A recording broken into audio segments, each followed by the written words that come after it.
Astaghfirullahaladzim wa liwalidayya wa li ashabil huquqi wajibati alayya wa li jami'il muslimin wal muslimat wal mu'minin wal mu'minat الأحياء منهم والأموات أستغفر الله العظيم لي ولوالدي ولأصحاب الحقوق الواجبة علي ولجميع المسلمين والمسلمات والمؤمنين والمؤمنات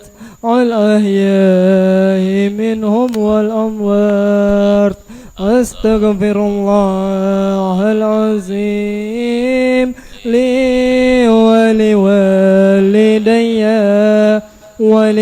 ولأصحاب الحقوق الواجبة علي ولجميع المسلمين والمسلمات والمؤمنين والمؤمنات الأحياء منهم والأموات. الفاتحة لسيدنا ونبينا وشفيعنا رسول الله محمد بن عبد الله وعلى رسول الله وهجنا مع رسول الله ثم إلى روح المهاجر أحمد بن عيسى وأصوله وفروعه ثم إلى جميع سادتنا الصوفيين وكانوا حضرة مشارق الأرض إلى مغربها ثم إلى روح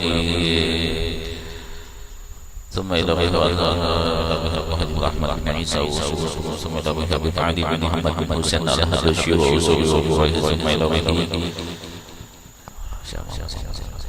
وجميع سادتنا الصوفيين وكانوا مشارق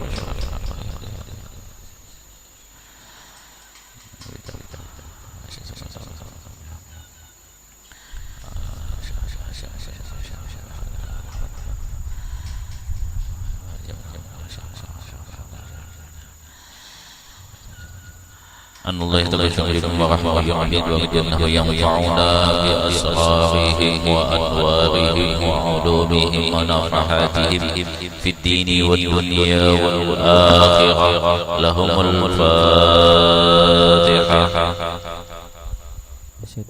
بسم الله الرحمن الرحيم الحمد لله رب العالمين الرحمن الرحيم مالك يوم الدين إياك نعبد وإياك نستعين اهدنا الصراط المستقيم صراط الذين أنعمت عليهم غير المغضوب عليهم ولا الضالين آمين. فيا أيها الراجون منه شفاعة صلوا عليه وسلم تسليما اللهم صل وسلم وبارك عليه ويا أيها المستاقون إلى رؤية جماله صلوا عليه وسلموا تسليما صل وسلم وبارك عليه ويا من يكتب وصاله يقظة ومناما صلوا وسلموا تسليما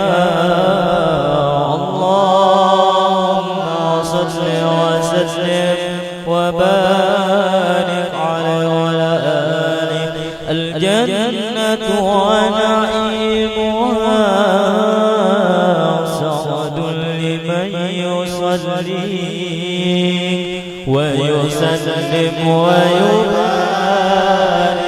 عليه اللهم صل وسلم وبارك عليه وعلى آله يا رب يا صل على محمد أسرى في بدر في الكون أسراك يا ربي صل على محمد يا ربي وصل عليه وسلم يا ربي وصل على محمد أقرى نداء يدعو إلى الحق يا ربي صل على محمد يا ربي صل عليه يا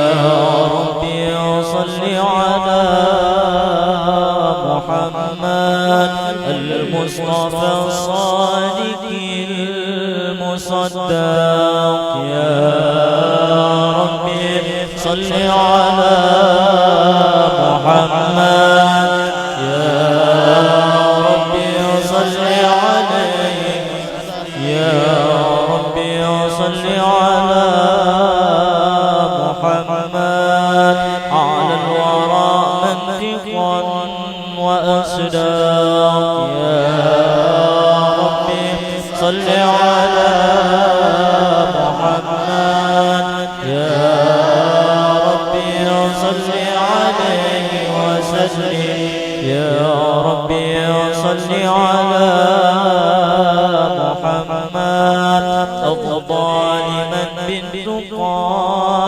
تحقق يا ربي صل على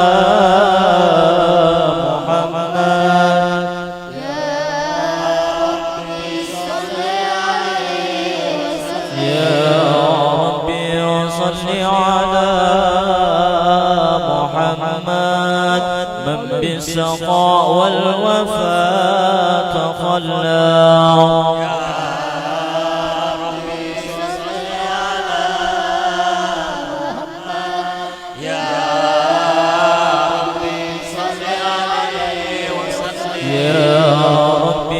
صل على محمد واجمع من السمر ما تفرق يا ربي صل على محمد يا ربي صل عليه وسلم يا ربي صل على محمد واسلح وسائل ما قد تعوى يا ربي صل على محمد يا ربي صل عليه وسلم يا ربي صل على محمد وافتح من الخير كل مغلاق يا ربي صل على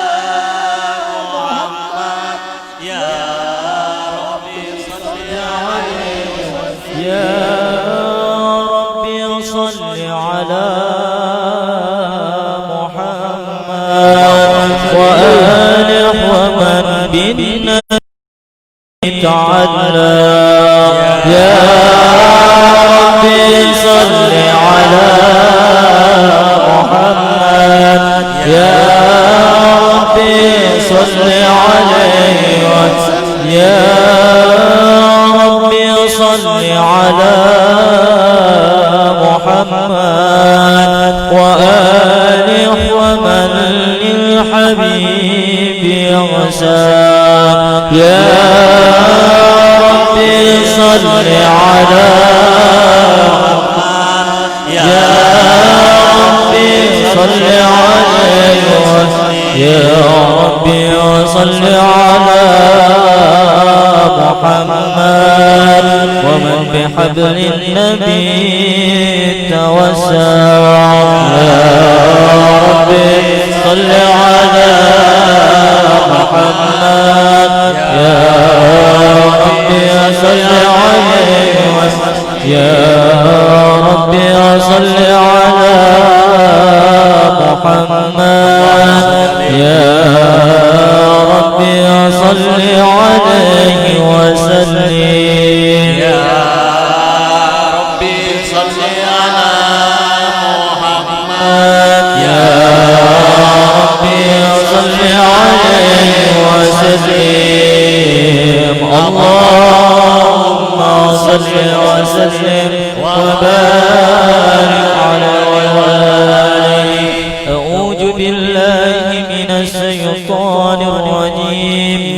لقد جاءكم رسول من أنفسكم عزيز عليه ما عنتم حريص عليكم بالمؤمنين رؤوف رحيم فإن تولوا فقل حسبي الله لا إله إلا هو عليه توكلت وهو رب العرش العظيم إن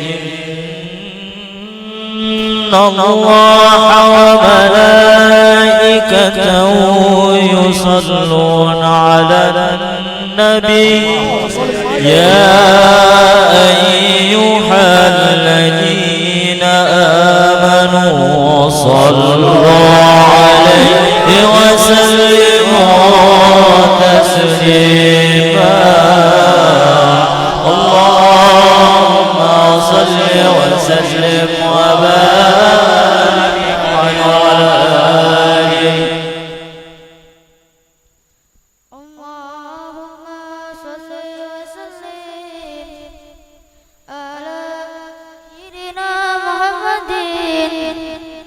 وعلى آله سيدنا محمد يا أيها النبي والكوكب الدري يا أيها النبي والكوكب الدري أنت إمام سلطان الغيب أنت إمام الهدر وسلطان الغيب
وسلم وبارك عليه وعلى آله.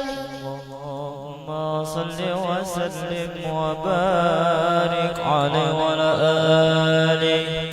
الحمد لله القوي سلطانه الواله البرهان المبسول في الوجود كرمه وإحسانه تعالى مجده وعزم السانه خلق الخلق الحكمة وطوى عليها علمه وبسط لهم من فائد منة ما جرت به في داره القسمة فأرسل إليهم أصرف خلقه وأجل أبيد الرحمة تألقت إرادته وأجليات بخلق هذا العبد المحبوب فانتصرت آثار صرفي في عوالم السهادة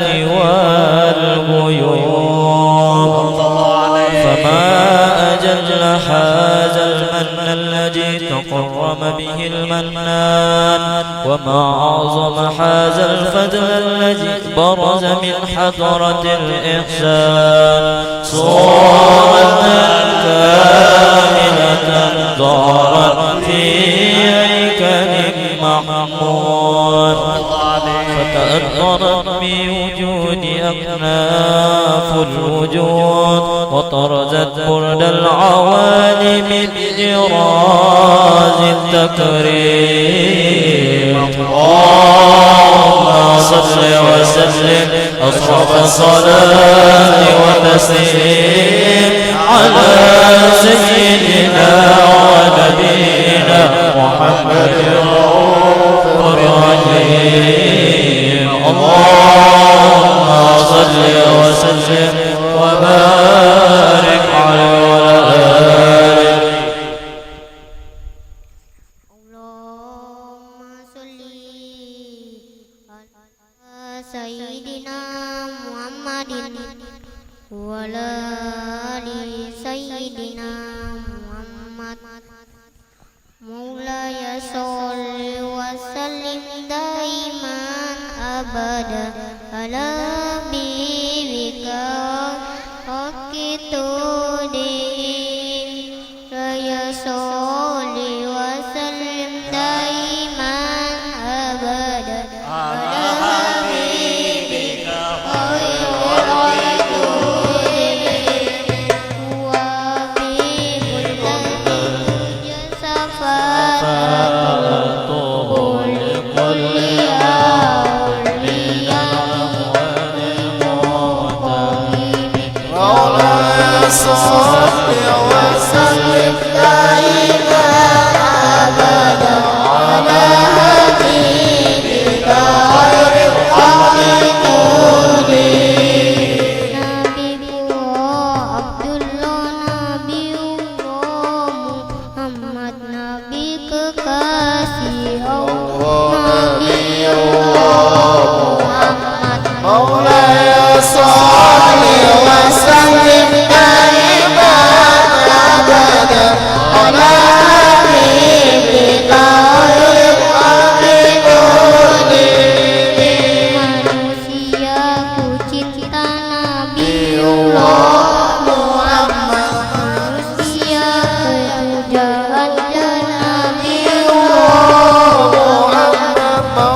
وبارك عليه وعلى آله اللهم صل وسلم وبارك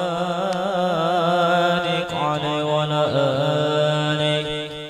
تجلى الحق في عالم الكرسي الواسع تجليا قضى بانتصار فضله في القريب والساسع، فله الحمد الذي لا تنحشر أفراده بتعداد ولا يمل تقدره بكثرة ترداد، حيث أبرز من عالم الإمكان صورة هذا الإنسان صلى الله عليه يتصرف بوجود الثقلان وتنتشر أسراره في الأكوان، فما من سر اتصل به قلب منيب إلا من سبب فضل الله على هذا الحبيب صلى الله عليه. يا لقلب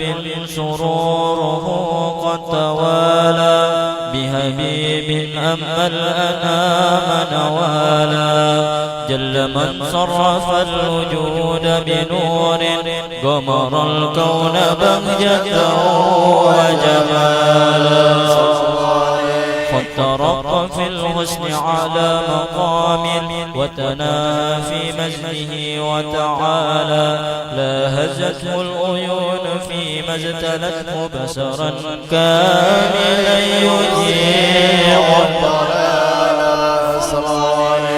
وهو من فوق لما قطعته رفعة في شؤونه وكمالا، فسبحان الذي أبرز من حضرة الامتنان ما يعزز عن وصفه اللسان ويغور في تأكل المعاني الجنان، انتصر منه في عالم البطون والزهور ما ملأ الوجود الخلق يمنون، فتبارك الله من إله الكريم بشرتنا آياته في الذكر الحكيم ببشارة لقد جاءكم رسول من أنفسكم عزيز عليه ما أنتم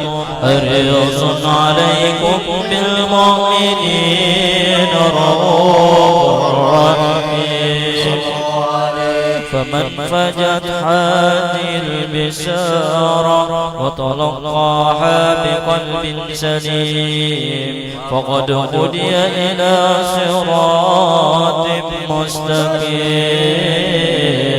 اللهم صل وسلم أشرف الصلاة والتسليم على سيدنا ونبينا محمد الرؤوف الرحيم.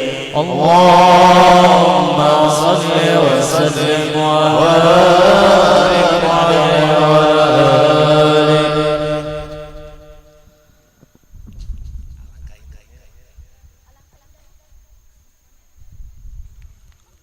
Allahumma sholli wa sallim wa barik alaihi wa alihi.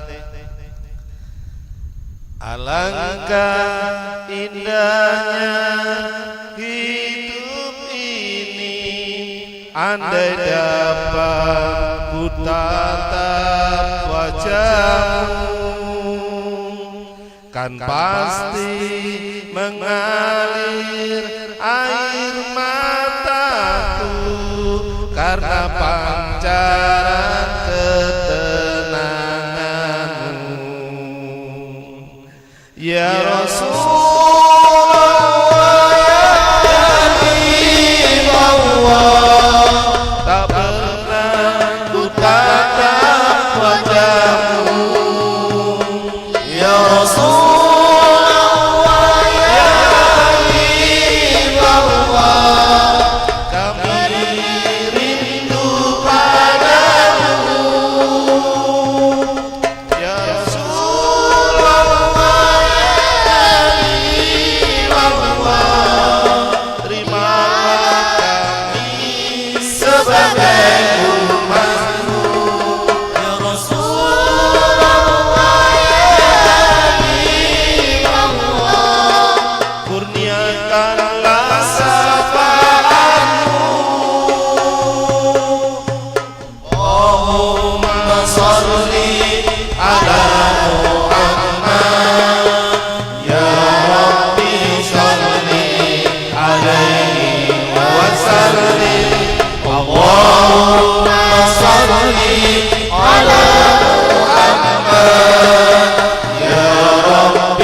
عليه وسلم اللهم صل على محمد يا ربي صل عليه وسلم اللهم صل على محمد يا ربي صل عليه وسلم.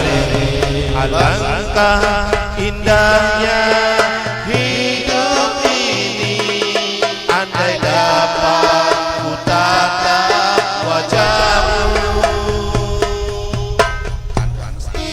mengalir air mataku karena pancaran ketenanganmu. Ya Rasulullah ya Habib Allah, tak pernah ku tatap wajahmu. Ya Rasulullah ya Habib Allah, kami rindu padamu. Ya Rasulullah ya Habib Allah, terimalah kami sebagai umatmu. Ya Rasulullah ya Habib Allah, kurniakanlah syafaatmu. Allahumma salli ala Muhammad ya Rabbi salli alaihi wasallim. Allahumma salli ala Muhammad ya Rabbi salli alaihi wasallim. Allahumma salli ala Muhammad ya Rabbi salli alaihi wasallim. Allahumma salli ala Muhammad ya Rabbi salli alaihi wasallim. Allahumma salli wa sallim wa barik ala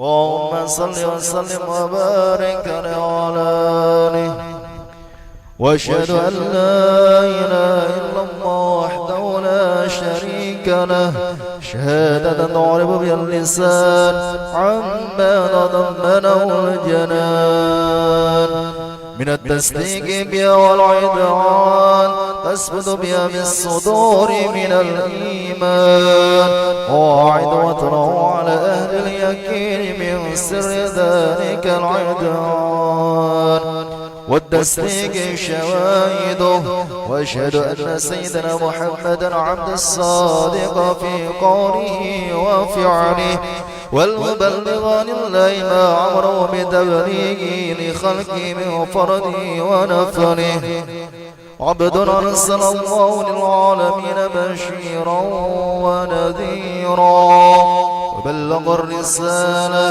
وأدى الأمانة وأدى الله به من الأمة بشرا كثيرا صلى الله عليه فكان في ظلمات الرجال المستبصرين سراجا وقمرا منيرا فما أعظم من منة تقرب الله بها على بشر وما أوسع من نعمة النسر سرها في البحر والبر اللهم صل وسلم بأجل الصلوات وأجمعها وازكى التحية وسيها على هذا العبد الذي أفى بحق العبودية وبرز فيها في خلعة الكمال وقام بحق الربوبية في مواطن الخدمة لله وأقبل عليهم غاية الإقبال صلاة يتسم بها روح المصلي عليه صلاة يتسر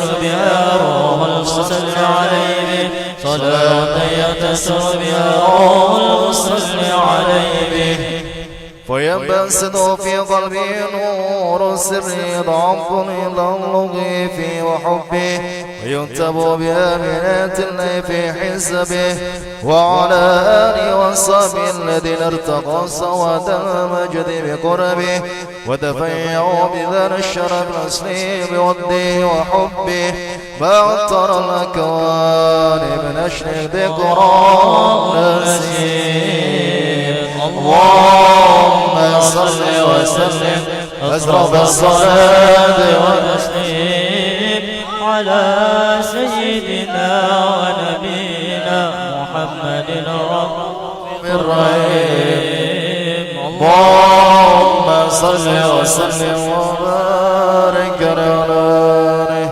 خير البرية نظر إلي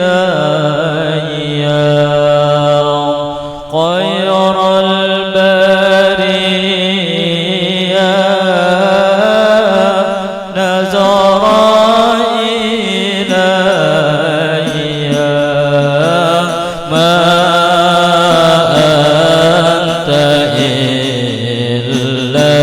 إلا كنز العافية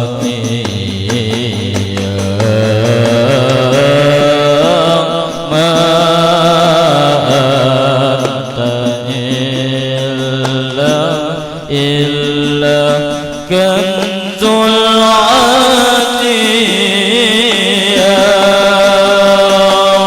خير البرية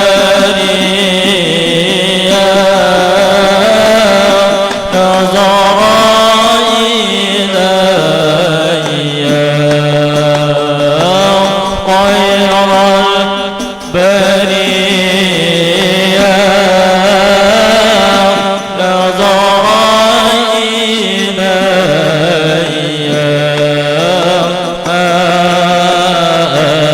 أنت إلا كنز العافية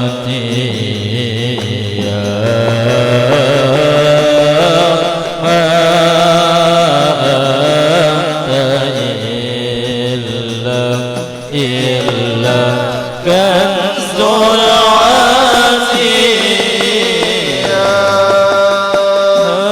كم دعونا يا خير هادي كم دعونا يا خير هادي يا في بعادي آني يا نور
وسلم وبارك على آله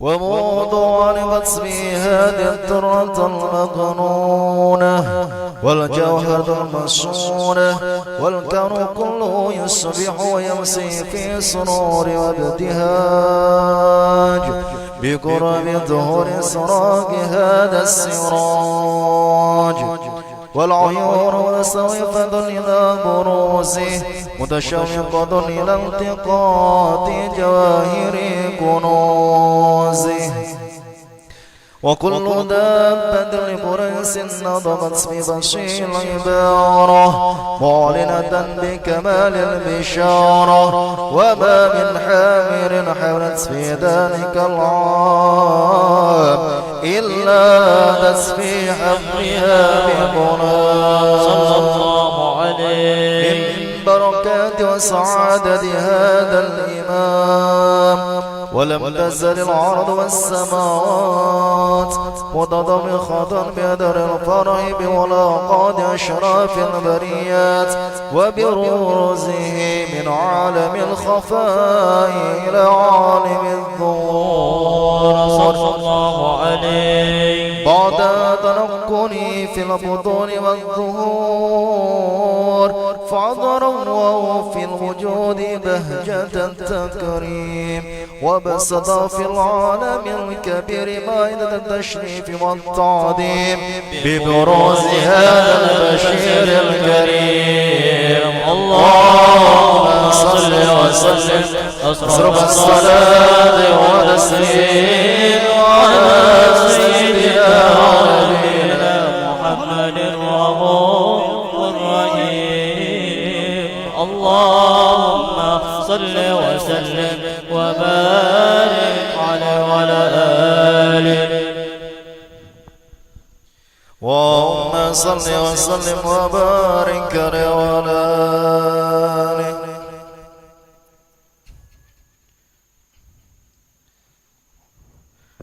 شهر الربيع وفانا أقبل علينا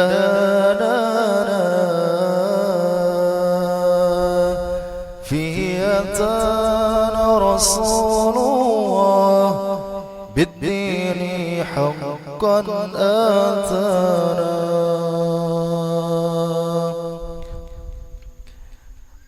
مولاي صل وسلم دائما أبدا على حبيبك خير الخلق كلهم. مولاي صل وسلم دائما أبدا على حبيبك خير الخلق كلهم. مولاي صل وسلم دائما على حبيبك خير الخلق كلهم. مولاي صل وسلم دائما أبدا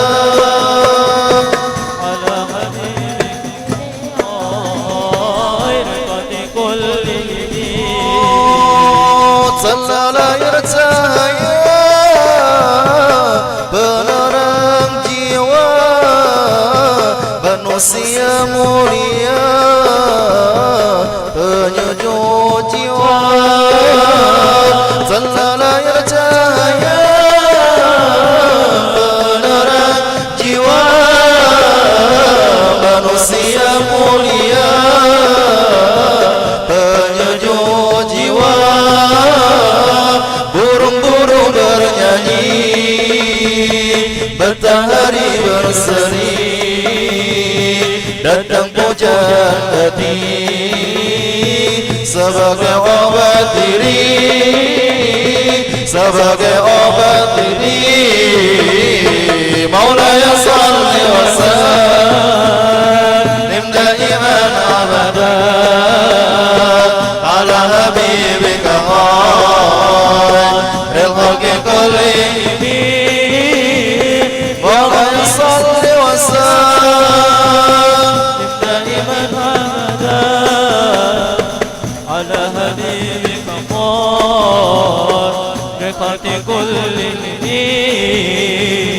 malaikat memuji bidadari berseri menyambut sang Nabi dari Allah Rabbi. Malaikat memuji bidadari berseri menyambut sang Nabi dari Allah Rabbi. Hancurlah berhala, berkunci neraka, sambutan yang esa untuk umat manusia, untuk umat manusia. Maulaya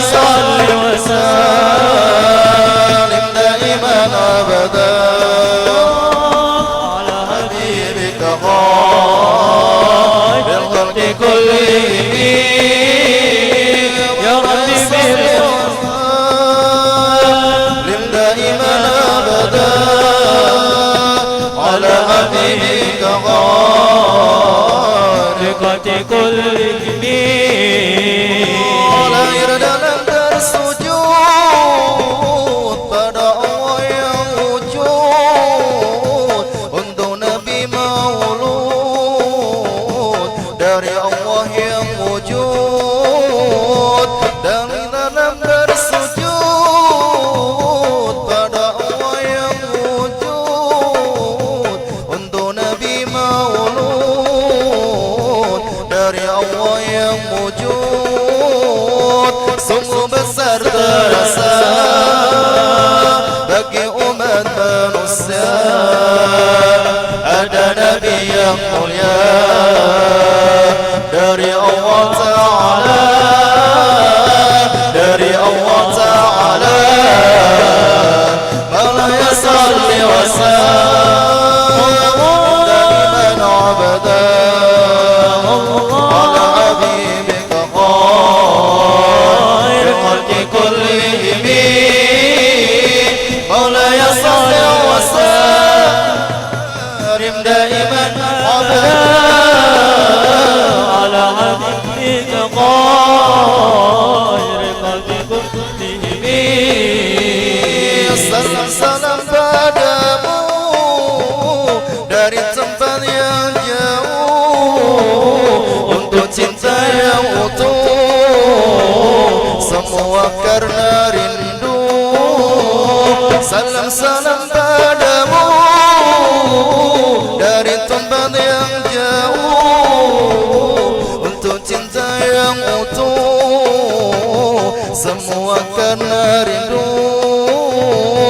Sungguh besar terasa bagi umat manusia ada Nabi yang mulia dari Allah Ta'ala, dari Allah Ta'ala. Maulaya salli wa sallim daiman abada ala habibika khairil kullihim. Maulaya salli wa sallim daiman abada على حبيبك دلك قلبي قل قل قل لا إله إلا الله قل قل قل محمد رسول الله قل قل قل لا إله إلا الله قل قل قل محمد رسول الله قل قل قل لا إله إلا الله قل قل قل محمد رسول الله قل قل قل لا إله إلا الله قل قل قل محمد رسول الله محمد أشرف العرب والعجم محمد خير ما يمشي على قدمي محمد أشرف العرب والعجم محمد خير ما يمشي على قدمي قل قل قل لا إله إلا الله قل قل قل محمد رسول الله قل قل قل لا إله إلا الله قل قل قل محمد رسول الله محمد تاج روس لله قاتبة محمد صادق الأقوال كالكلام محمد تاج روس لله قاتبة محمد صادق الأقوال والكلم قل قل لا إله إلا الله قل قل قل محمد رسول الله قل قل قل لا إله إلا الله قل قل قل محمد رسول الله قل قل قل لا إله إلا الله قل قل قل محمد رسول الله اللهم صل وسلم وبارك عليه وعلى آله فحين قرب عن وجهه هذا الحبيب أعلنت السماوات والأرضون ومن فيهن بالترهيب وأمطار الجود إلهي على أهل الوجود تسد والسنة الملائكة بالتبصير العالمين تئن سبحان الله الحمد لله ولا إله إلا الله والله أكبر سبحان الله والحمد لله ولا إله إلا الله والله أكبر سبحان الله والحمد لله ولا إله إلا الله والله أكبر والقدرة كسفت فناء هذا المستور يبرز النور كاملا في عالم الظهور نورا فوق كل نور وأنفذ الحق الحكمة على من أتم الله عليه النعمة من كواس الأمة أن يحضر عند وجهه أمة تعنيسا لجنابها المسعود ومساركة لها فيها جسمات المحمود فهدرت بتوفيق الله سيدة مريم وسيدة آسيا ومعاهما من الحور العين من قسم الله له من الصرف بالقسمة الوافية فأتى الوقت الذي رتب الله على حضوره وجود حاجة المولود فانفلق سبه الكمال من النور العمود وبرز الحامد المحمود مزينة لله بالتعظيم والسجود صلى الله على محمد صلى الله عليه وسلم صلى الله على محمد يا ربي صل وسلم طلع البدر علينا من ثنيات الوداع وجب السكر علينا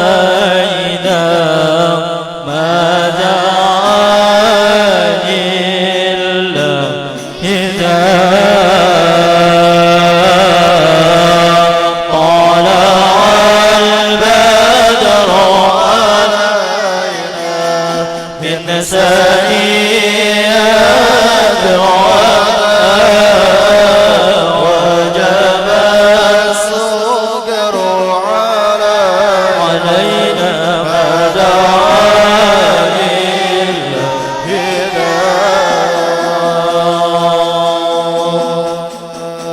طلع البدر علينا من ثنيات الوداع وجب الصبر علينا ماذا إلا إذا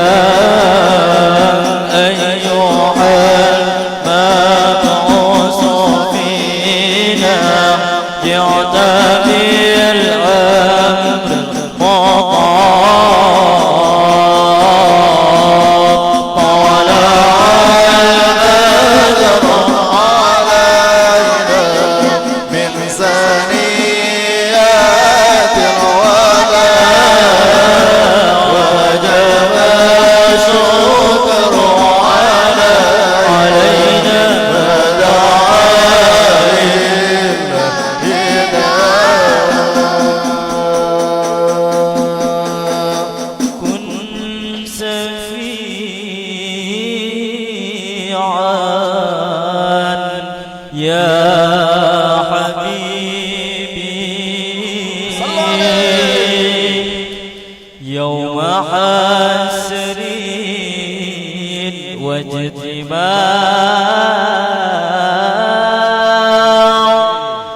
كن شفيعا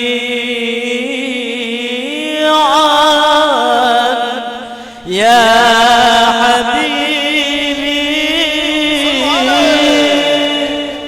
يوم حسر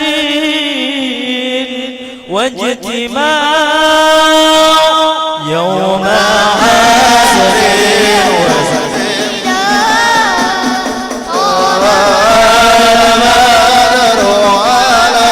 علينا بالمسائل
وتب الشكر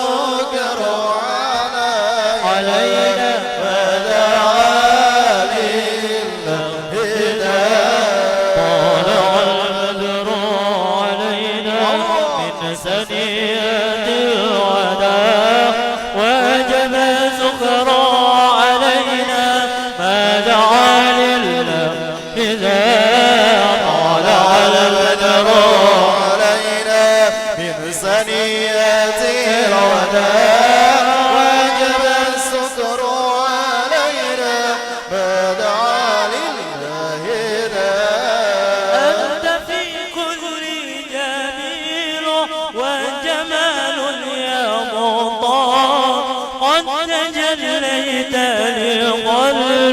مسفرا دون الفناء طالع البدر علينا من ثنيات الوداع وجب الستر علينا فدعا لله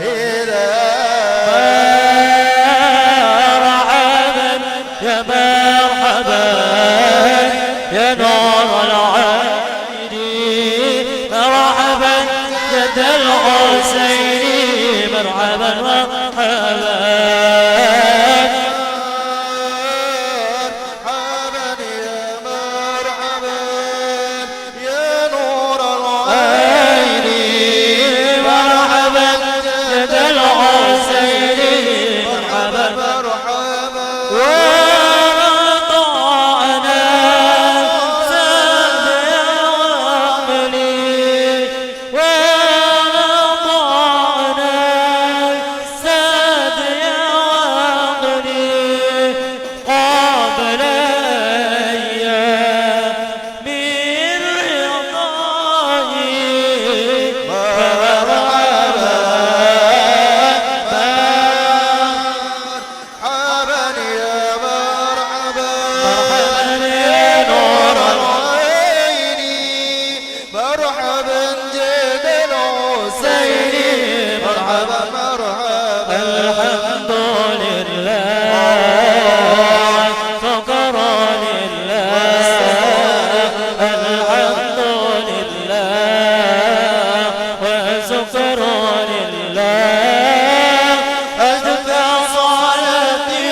والشكر لله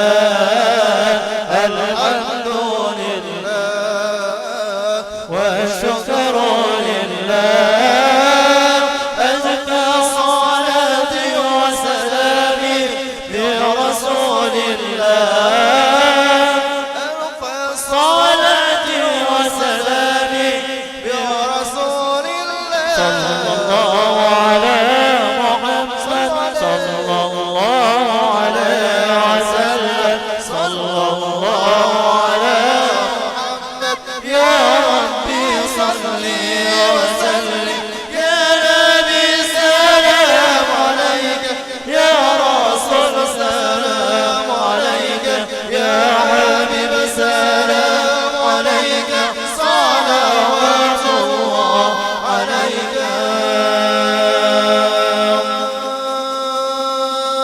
اللهم صل وسلم وبارك عليه وعلى آله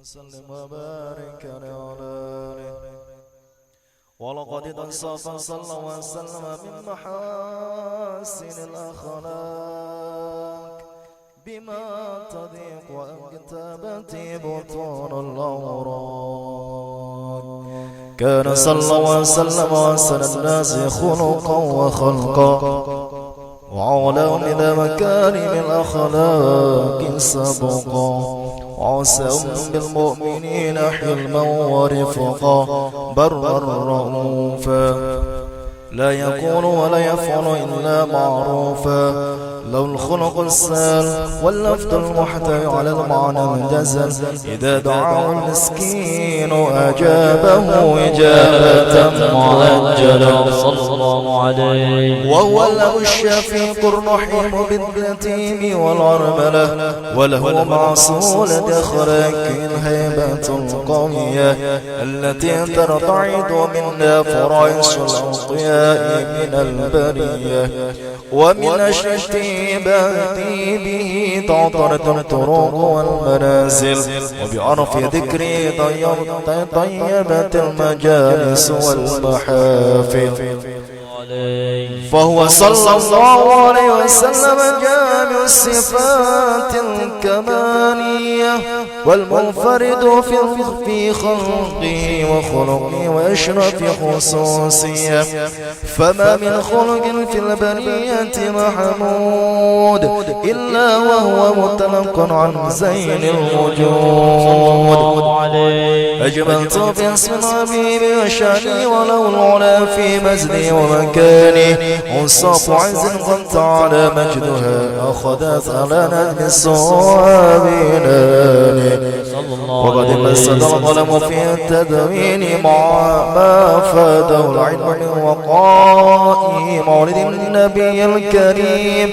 وحكاية ما كرما وهو به هذا العبد المقرب من التكريم والتعظيم والخلق العظيم صلى الله عليه فحسن مني أن أمسك عنة الكلام في هذا المقام وأقرأ السلام على سيد العنام السلام عليك أيها النبي ورحمة الله وبركاته السلام عليك أيها النبي ورحمة الله وبركاته السلام عليك أيها النبي ورحمة الله وبركاته وبذلك يسر الخطر كما يسر التقديم فعليه أفضل الصلاة والتسليم اللهم صل وسلم أشرف الصلاة والتسليم على سيدنا ونبينا محمد الرؤوف الرحيم اللهم صل وسلم وبارك عليه وعلى آله من الله. بسم الله الرحمن الرحيم. الحمد لله رب العالمين. اللهم صل وسلم على سيدنا محمد وعلى آله وصحبه أجمعين. ولما نظم الفكر من دراغ عظام محمد وقود توجهت إلى الله متوسلا بسيدي وحبيبي محمد صلى الله عليه وسلم أن يجعل سعي به مشكورا وفعلي به محمودا، يكتب عملي بعمل مقبول والتوجه في التوجه خالصة والصلات الموصولة. اللهم يا من إليك تتوجه الآمال فتعود ظافرا، وعلى باب عزة تحت رهاب الشغل فتخشى منه فيودة الغامرة. نتوجه إليك بأشرف وسائل لديك سيد المرسلين عبدك الصادق الأمين سيدنا محمد الذي عمت رسالته العالمين، أن تصلي وتسلم على تلك الذات الكاملة مستودع أمانتك وحافظ سرك وحامل غاية دعوتك الشاملة، الأبي أكبر المحبوب لك والمخصص بشرف الأبخار في كل موطن من مواطن قربي ومظهر، قاسم إمدادك بعبادك وسيف إرشادك لآل ودادك، سيد الكونين وأشرف الثقلين العبد المحبوب الخالص المخصوص منك بأجل الخصائص. اللهم صل وسلم عليه وعلى آله وأصحابه وأهل حضرة ترابه من عبابه. اللهم إنا نقدم إليك جاد النبي الكريم ونتوسل إليك بشرف مقام العظيم أن تلاحظنا في حركاتنا وسكناتنا بعين عنايتك، وأن تحفظنا بجميع أطوارنا وتقلباتنا بجميع رعايتك وحسن وقايتك، وأن تبلغنا من شرف قرب إليك وإلى هذا الحبيب غاية آمالنا، وتتقبل منا ما تحركنا به من نياتنا وأعمالنا، وتجعلنا في حضرة هذا الحبيب من الحاضرين، وفي طرائق اتباعه من السالكين، ولحقك وحق من المؤدين، ولأهلك من الحافظين. اللهم إنا لنا برحمتك خاصة فلا تحرمنا، وظنونا جميلة هي وسيلتنا إليك فلا تخيبنا. آمنا بك وبرسولك وما جاء به من الدين، وتوجهنا إليك مشفعين أن تقابل المظلم منا بالغفران، أن تقابل المظلم منا بالغفران، أن تقابل المظلم والمسيء بالإحسان، وسائل بما سأل، والمؤمن بما أمل، وأن تجعلنا ممن نصر هذا الحبيب وازغ ووالاه وضاهغ وعم بكة وشرف جهة أولادنا ووالدينا وأهل قطرنا ووادينا وجميع المسلمين والمسلمات والمؤمنين والمؤمنات في جميع الجهات. آدم غاية الدين قوي بجميع الطاغ منشورا، ومعالم الإسلام والإيمان بآلها معمورا معنا وصورا، واكشف اللهم كربة المكروبين، واكشف اللهم كربة المكروبين، واقضي دين المدينين، واقضي دين المدينين، واغفر للمذنبين، وتقبل توبة التائبين، وانشر رحمتك على عبادك المؤمنين أجمعين، واقف شر المعتدين والظالمين، وابسط العدل لولاك حكي بجميع النواحي والأقطار، وأيدهم بتأييد من عندك ونصر على المعاندين من المنافقين والكفار، واجعلنا يا رب بالحصن عصيم من جميع البلايا، واجعلنا واجعلنا يا ربي بالعصيص من جميع البلايا واجعلنا يا ربي بالعصيص من جميع البلايا وبحفظ مكين من الذنوب والخطايا وادمنا في العمل بطاعتك وصدق في خدمتك قائمين وإذا توفيتنا فتوفنا مسلمين مؤمنين واختم لنا منك بخير أجمعين وصل وسلم على هذا الحبيب المحبوب لأسامي الأرواح والقلوب وعلى آله وصحبه ومن إليه منسوب وآخر دعوانا أن الحمد لله رب العالمين. Bapak Ibu hadirin wal hadirat yang dimuliakan oleh Allah Subhanahu wa taala, wabil khusus kepada Al-Habib Basit Al-Kab yang hadir pada saat ini dan juga kepada hadirin wal hadirat yang dimuliakan oleh Allah Subhanahu wa taala. Ketika sahabat masih bersama Rasulullah sallallahu alaihi wasallam, para sahabat ini langsung bertatap wajah melihat keindahan, keelokan Rasulullah. Keseharian daripada sahabat ini tak lepas daripada memandang, melihat, dan juga selalu mencari tahu tentang Rasulullah. Pernah pada suatu saat ada dua orang saudara, yang ini dikatakan sahabat.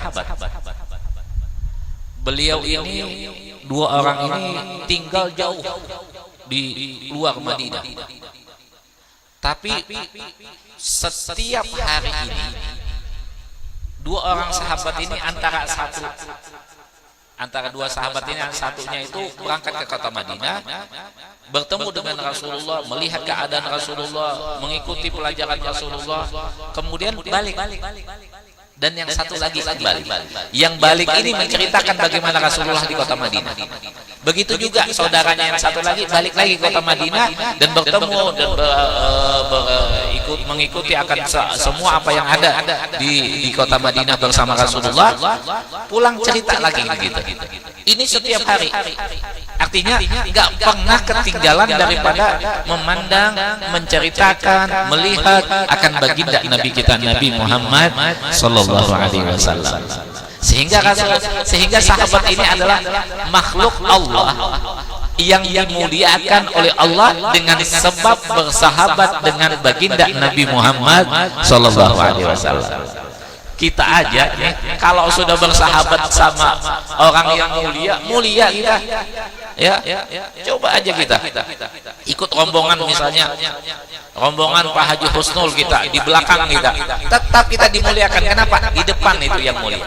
Ya, nah ini kalau kita ikut sama baginda Nabi Muhammad SAW, kita akan menjadi mulia. Kita akan menjadi mulia. Inilah pernah pada satu saat seorang sahabat, ya Rasulullah, izinkan kepada aku untuk memuji akan engkau. Jadi ada seorang sahabat datang kepada Rasulullah, kayak Kang Khairul ini datang, ya Rasulullah, izinkan saya untuk memuji akan engkau. Artinya membaca akan satu bait atau membaca beberapa bait, dibacakan di hadapan Rasulullah. Apa jawaban Rasulullah? Silakan. Bukan dalam arti silahkan itu, tapi ini adalah doa yang mana di situ Rasulullah mengatakan tidak akan hancur mulut engkau, tidak akan hancur mulut engkau. Setiap ini 3 kali sahabat ini meminta izin untuk memuji baginda Rasulullah. Apa yang dikatakan, apa yang diucapkan Rasulullah? Tidak akan Allah rusak mulut engkau. Nah, maka keluarlah pujian itu yang dikeluarkan oleh sahabat, ya, yang dipuji akan baginda Nabi. Ini Nabi ini nggak pernah marah. Nggak boleh kamu memuji saya, nggak ada. Senang Nabi. Dan ini memang adalah salah satu sanju penghormatan seorang orang Arab ini. Kalau orang Arab ini memuliakan orang dengan membuatkan syair. Dan yang dipuji itu mereka tidak bangga, tapi karena ini adalah pujian dan memang itu pantas untuk didapat buat beliau, dan itu memang haknya beliau, artinya memang itu seorang yang pantas untuk dipuji, jangan pantas orang yang dipuji. Sehingga Rasulullah ini dipuji oleh sahabat langsung mengatakan, mudah-mudahan mulut engkau itu tidak akan rusak. Apa yang di dalam riwayat ini, bahwa sahabat ini yang didoakan oleh baginda Nabi itu beberapa tahun sampai meninggal aja mulut ini, gigi ini masih seperti muda. Ya, kalau kita kan sudah umur 50 tahun, 40 tahun sudah ke atas, itu sudah macam-macam lah. Ada yang giginya kropos, ada yang macam-macam sudah kita itu. Nah, ini karena sebab memuji baginda Nabi, Nabi mendoakan, mudah-mudahan mulut engkau itu tidak akan rusak. Kabul doa Nabi. Ya. Nah, ini jadi kalau kita bersair itu kita niat, saya ini menyanjung Nabi, mensyiarkan akan baginda Nabi, memuliakan supaya orang itu bisa mencintai Nabi. Itu niatnya orang yang bersair. Begitu juga dengan orang yang mendang, saya ini memeriahkan akan pujian kepada Nabi, dengan orang itu mendengar akan suara gendang saya, maka saya akan mendapat pahala itu dengan sebab dia mencintai akan baginda Nabi Muhammad sallallahu alaihi wasallam. Ini yang perlu kita cari. Nah, inilah ketika itu sahabat ini sudah meninggalan, tinggal tabi'in ini meninggal, tinggal beberapa orang saja. Kecintaan mereka kepada sahabat ini luntur karena tidak ada sosok dan lama sekali itu. Maka ada seorang raja yang bernama Malikul Muzaffar. Raja namanya Muzaffar, bukan Pak D tukang urut apa? Ya, Muzaffar. Pak D apa? Hah? Pak D Joko Tingkir. Selesai. Nah, Malikul Muzaffar ini adalah raja yang mana pada saat itu punya inisiatif untuk membuat satu kegiatan, satu acara, satu haflah, yang mana haflah itu diadakan dengan semeriah-meriahnya. Jadi pada saat itu Malikul Muzaffar ini di dalam satu sejarah itu disebutkan memanggil beberapa ulama, dan ulama ini diperintahkan untuk membuat akan pujian-pujian atau menceritakan tentang sejarah Nabi. Jadi ditulis dari awal bagaimana Nabi sebelum lahir, ketika lahir Nabi, setelah lahir Nabi, kemudian kehidupan Nabi, sifat Nabi, itu semua ditulis dalam satu kitab. Itu nanti diseleksi sama raja ini, kemudian nanti dijadikan jadi amalan, dibaca sejarah itu. Kenapa? Niatnya untuk supaya menumbuhkan lagi kecintaan orang yang jauh daripada Nabi, menjadi cinta dan tambah cinta lagi kepada Nabi Muhammad sallallahu alaihi wasallam. Ketika itu semua para ulama itu membuat akan tulisan-tulisan ini. Setelah selesai, yang setiap ulama ini menulis dikasih uang. Itu uangnya itu bukan uang kaleng-kaleng, ya. Uangnya itu disebutkan itu jutaan, bahkan kalau hitungan kita itu sekarang itu puluhan juta, ya. Itu setiap orang. Ya, bukan cuma orang-orang tertentu saja, semua orang ulama yang pada saat itu hadir dikasih. Nah, ini jamaah yang hadir pada saat itu, onta dipotongkan beberapa ekor, ya. Kemudian sapi dipotongkan beberapa ekor, dan kambing itu dipotongkan beberapa ekor. Sampai di situ semua orang yang ada di dalam negara itu, atau semua yang ada di dalam kerajaan itu, semua diundang untuk memperingati hari lahirnya Nabi kita, Nabi Muhammad sallallahu alaihi wasallam. Itu dilakukan pada saat itu, dan saat itulah ya bertumbuhlah cintanya para orang-orang yang jauh daripada Nabi, yang mana tidak bisa melihat Nabi, tapi dengan mendengar cerita Nabi tumbuh kecintaan mereka kepada Nabi, seakan-akan Nabi itu berada di hadapan mereka dan mereka cinta kepada Nabi. Ya, ini Malikul Muzaffar. Nah, Ini dilakukan setiap tahun di dalam sejarah itu, dilakukan setiap tahun, tidak cuma tahun itu. Artinya wal awal wal akhir, acara itu pertama dan acara itu dan terakhir, bukan itu. Ya, misalnya tahun kemarin ngadakan itulah yang pertama dan itu yang terakhir, bukan. Tapi itu rutin dilakukan. Ini pernah ada dalam satu sejarah di dalam kitab I'anatul Talibin. Ada yang membaca I'anatul Talibin, Kang Hairul mungkin baca itu. Itu di dalam kitab I'anatul Talibin disebutkan, di situ ada seorang pemuda. Seorang pemuda ini adalah orang yang mana punya pekerjaan yang dianggap manusia, dianggap masyarakat itu adalah kerjaan yang tidak artinya tidak layak lah. Kalau bisa kita katakan itu rendah lah. Ya, seorang OB ya, apa OB? Office boy kalau bahasanya halusnya. Kalau anunya tukang bersihkan anu itu apa? Cleaning service lah, bahasa halus ya, bahasa halusnya ya kan. Artinya semuanya itu kalau kita ya itulah penyapu lah, pembersih itu cleaning service. Ini tidak dimuliakan karena jabatannya di bawah daripada yang lain. Tapi setiap bulan Rabiul Awal pemuda ini pokoknya dia itu walaupun baju ini cuma satu atau baju itu berapa helai baju, tapi dia itu setiap bulan Rabiul Awal itu berdandan seindah-indahnya. Ya. Dia punya songkok, misalnya songkoknya mengkilat-kilat, ya kan, kalau kena lampu, ya kan kayak ada kaca-kaca. Ya. Nggak tahu songkoknya siapa itu ya. Nah, kalau nanti Laskar nanti punya lagi kan, ya kan Laskar semuanya dapat satu-satu nanti kan, ya. Nuai nanti ngasih kan, jadi sama serempak kan, jadi bercahaya-cahaya gitu kan. Nah, jadi itu apanya? Pemuda ini pokoknya setiap bulan Rabiul Awal berdandan. Apa kalau bahasanya laki-laki apa? Kalau cewek kan berdandan, kalau cowok apa? Make up lagi. Pesel kan, apa namanya? Pokoknya pakai indah. Kayak imam kan beli baju baru di sekumpul. Disiapkan untuk bulan Rabiul Awal, untuk bulan Maulid. Ya, nanti satu saat nanti kakak oma bisa menyoting, bisa men-shot kayak gitu, dilihatkan bajunya. Ini baju sekumpul ini, ya kan?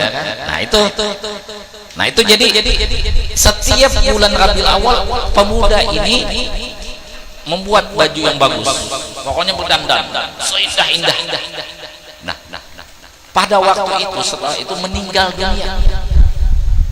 Ini orang kampung memandang bahwa ini adalah orang yang tidak layak lah, orang yang pangkatnya di bawah. Jadi nggak ada yang datang pada saat itu, tidak ada yang takziah, tidak ada yang fardu kifayah, tidak apalagi.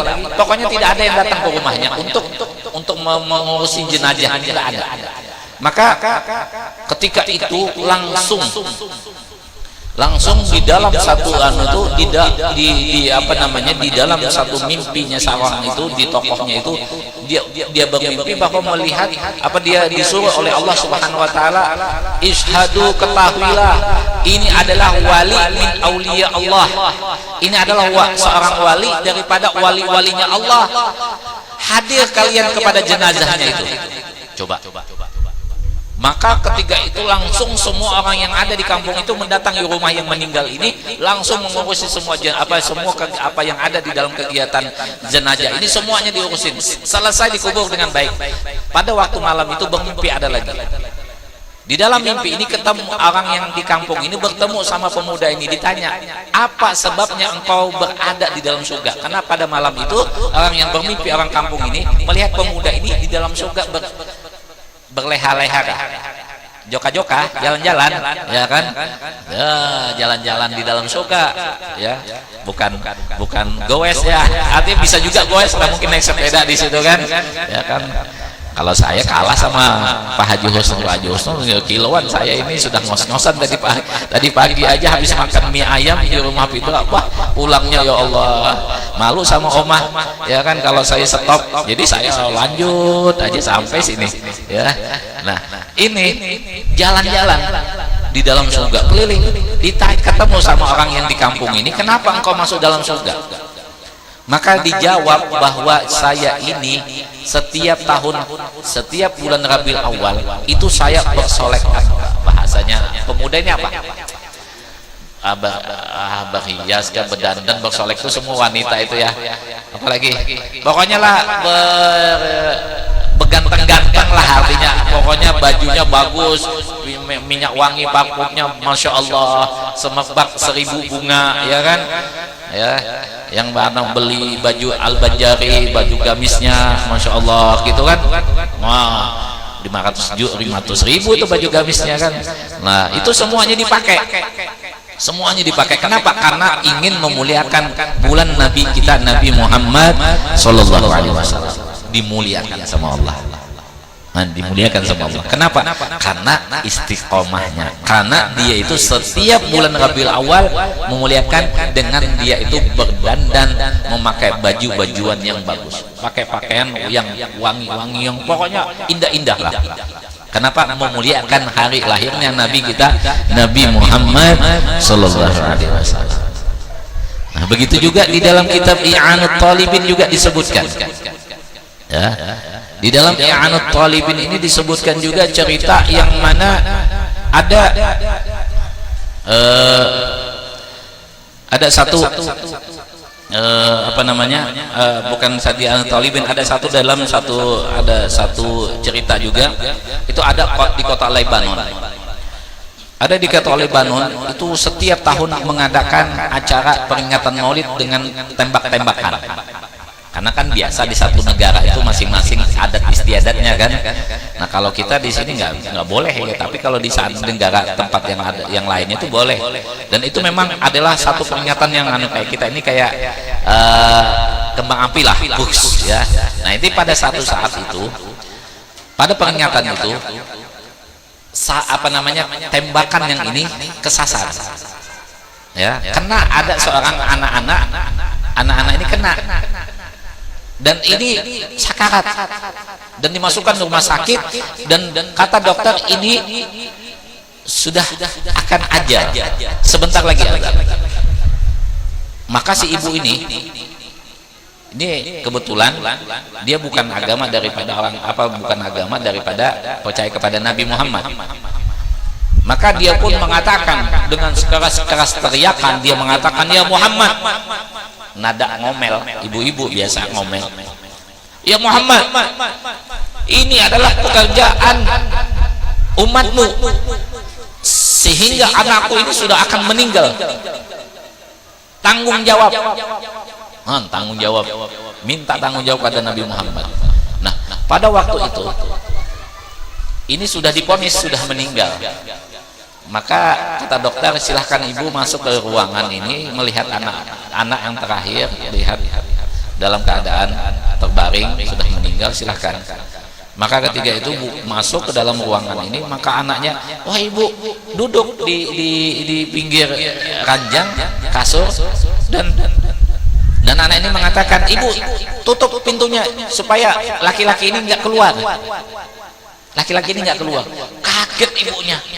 Kata dokter meninggal dunia, tapi ini hidup, ya, hidup, dan berbicara bahwa ada seorang laki-laki yang mana itu berada ketemu sama anak ini.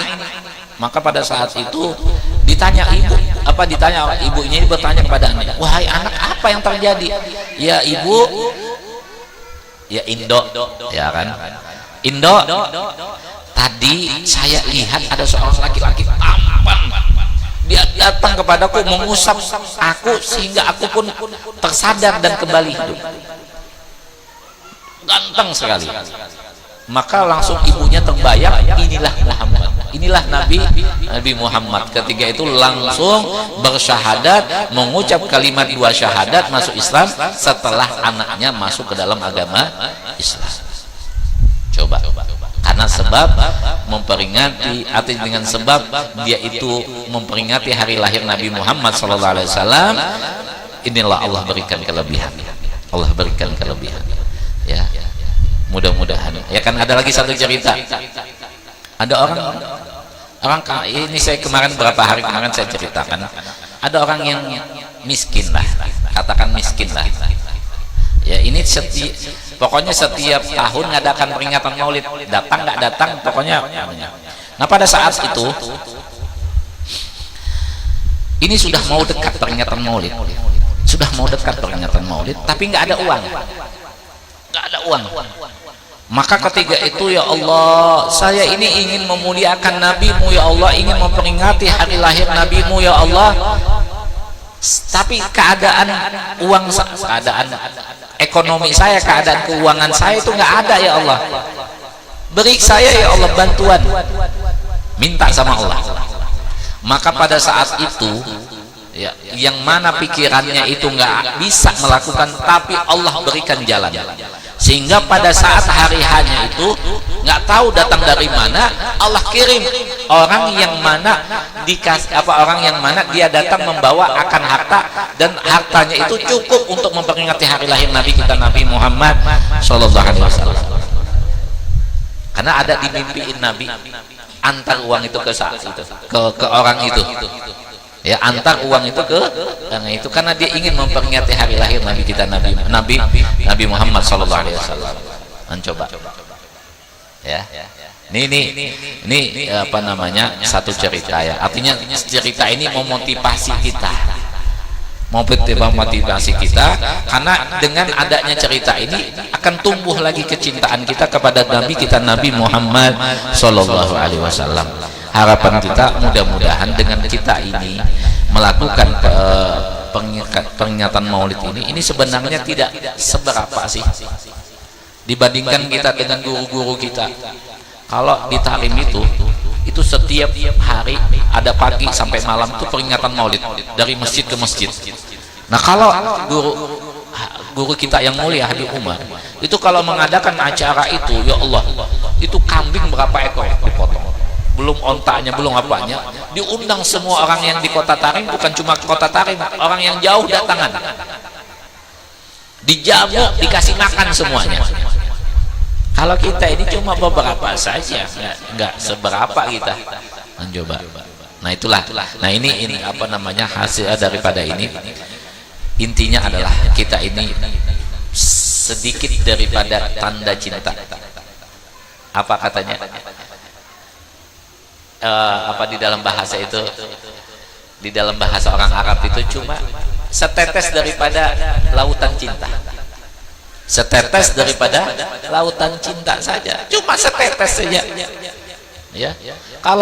Kalau kita itu cuma setetes, ya nggak ada nilainya buat kita bisa banggakan.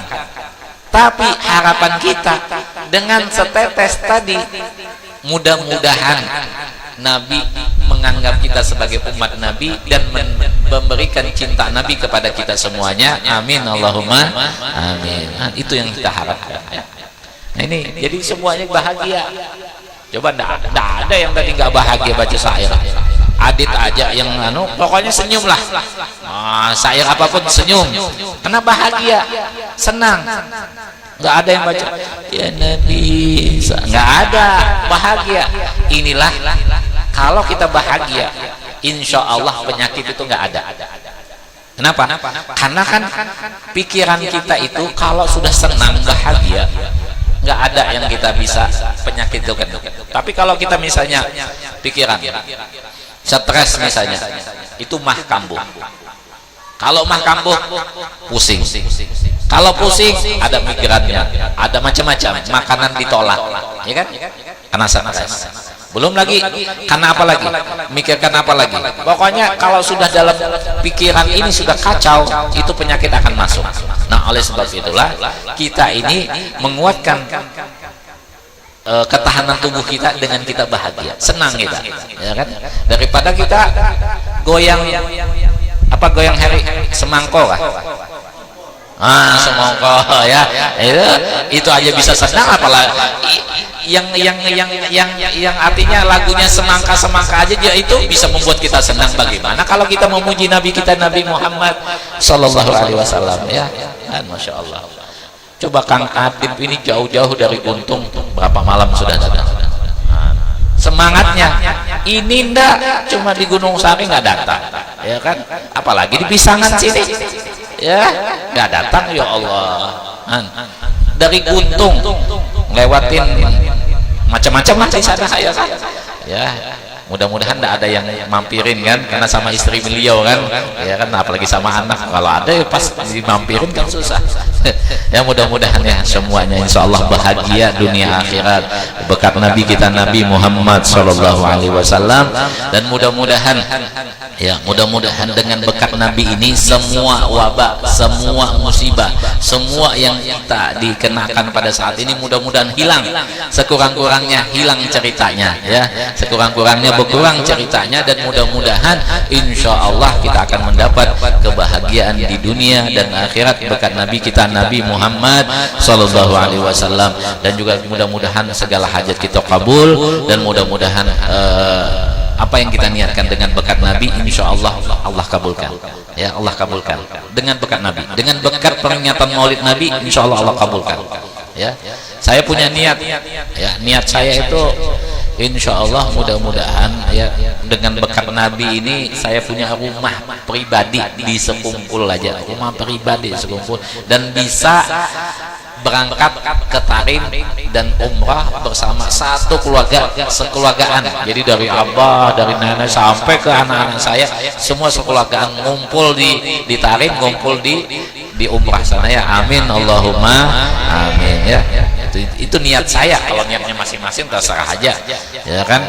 Kayak Kang Khairul mudah-mudahan jodohnya cepat ya kan, cepat terserah aja kan. Apa yang pokoknya Kang Heri apa niatnya kan terserah ya kan, masing-masing punya niat.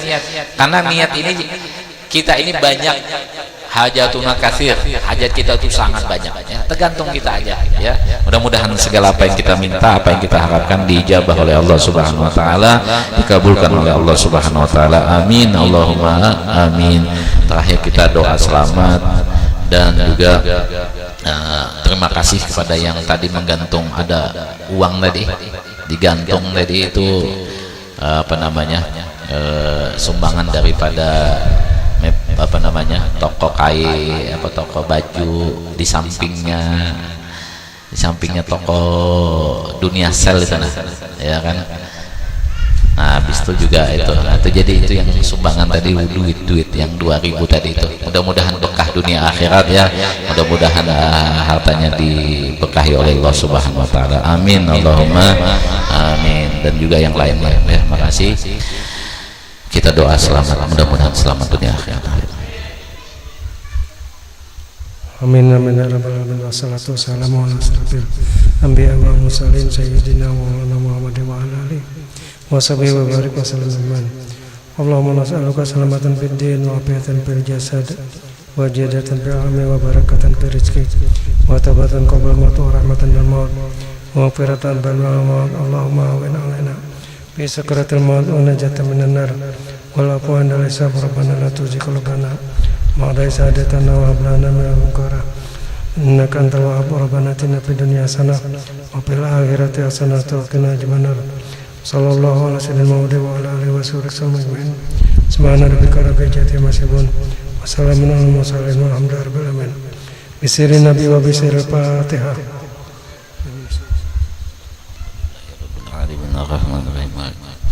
Iyyaka na'budu wa iyyaka nasta'in. Shiratal ladzina an'amta 'alaihim ghairil maghdubi 'alaihim waladdallin. Taqabbalallahu minkum.